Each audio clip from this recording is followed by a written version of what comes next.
Wages से क्या मुराद होता है और ये लफ्ज़ ईओबीआई की पेंशन में बहुत ज़्यादा इस्तेमाल होता है। अगर हम वेजेस की तारीफ़ employees old age benefits act institution की रोशनी में देखें।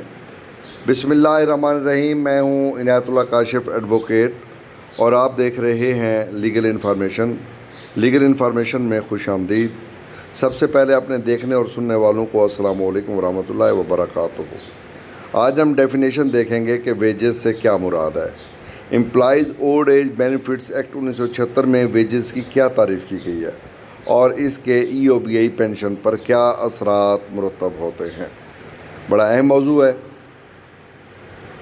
दोस्तों। जैसा कि आपके इल्म में है कि ईओबीआई का इदारा employees old age benefits act 1976 के तहत कायम किया गया और ईओबीआई एक्ट के तहत ही ईओबीआई के पेंशनर्स को पेंशन दी जाती है।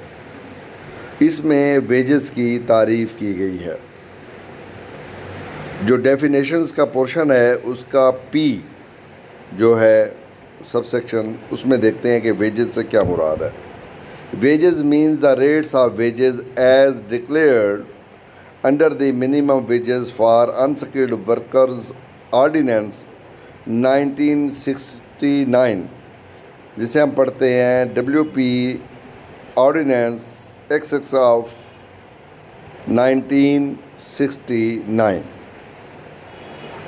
अब ये जनाब जो डेफिनेशन है वेजेस की, इससे क्या मुराद है ये हम समझने की कोशिश करते हैं। उजरत से मुराद, वेजेस का मानी हम करते हैं उजरत। उजरत से मुराद वो उजरत की शरह है जो गैर हुनरमंद यानी अनस्किल्ड कारकुनों के लिए कम अज़ कम उजरत के ऑर्डिनेंस 1969 के तहत मुकर्रर की गई हो। उजरत से मुराद वो उजरत की शरह है जो गैर हुनरमंद यानी अनस्किल्ड वर्कर कारकुनों के लिए कम अज़ कम उजरत के ऑर्डिनेंस 1969 के तहत मुकर्रर की गई हो। अब जनाब वेजेस का मतलब यहाँ सिर्फ़ कोई आम उजरत, तनख्वाह या आमदन नहीं है, बल्कि ये हुकूमत की तरफ से मुकर्रर करदा कम अज़ कम उजरत है जो गैर हुनरमंद मुलाजमीन के लिए तय की गई हो। Minimum wages for unskilled worker ordinance 1969 के तहत आता है, जो कि गैर हुनरमंद वर्कर्स के लिए एक हिफाजती कानून है ताकि उनको कम अज़ कम तनख्वाह मिल सके। अगर हम इसकी मिसाल देना चाहें तो इसकी मिसाल कुछ यूँ है कि अगर हुकूमत ने गैर हुनरमंद मज़दूरों के लिए कम अज़ कम उजरत 30,000 रुपये माहाना मुकर्रर की है तो कोई भी आजर यानी एम्प्लॉयर उससे कम उजरत नहीं दे सकता। यही उजरत वेजेस कहलाएगी।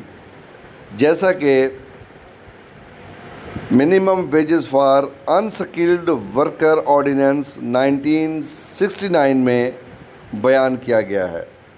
और अगर अब भी आपका कोई सवाल हो तो आप कमेंट बॉक्स के ज़रिए अपना सवाल कर सकते हैं। हम इंशाल्लाह आपको इसी वीडियो के नीचे जवाब देंगे। आज के बाद मैं ऐलान कर रहा हूँ कि ये जो हमारा लीगल इन्फॉर्मेशन है ये सिर्फ ईओबीआई की हद तक महदूद नहीं होगा, बल्कि तमाम लेबर लॉज को हम कवर करने जा रहे हैं। और आज ये उस सिलसिले की पहली वीडियो है और पहले हम ईओबीआई के कवानीन को कवर कर